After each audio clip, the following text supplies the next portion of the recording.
bakunze ba showbiz, ubu tuvugana turi ahantu bita i Karongi ni ahantu bita kuri Kimwe, ni ahantu ukase ku bitaro bya Kibuye.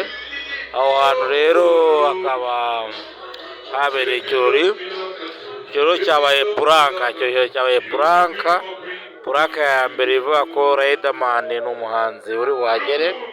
Ni ukuvuga ngo rero Riderman baraye bayize puranka, abantu baruzuye barimo kuza bashaka umuhanzi Riderman, barimo bamubuze n'abandi bose. Ni puranka bakoze kugira ngo ibonere abakiriya b'umunsi wa Noheli.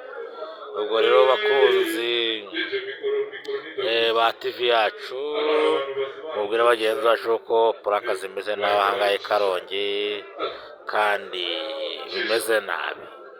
Ni ukuvuga ngo rero mwitegereze, ni kuri Kimwe, ahantu harakomeye cyane, ahantu hameze neza cyane, ariko bafite puranka iteye ubwoba.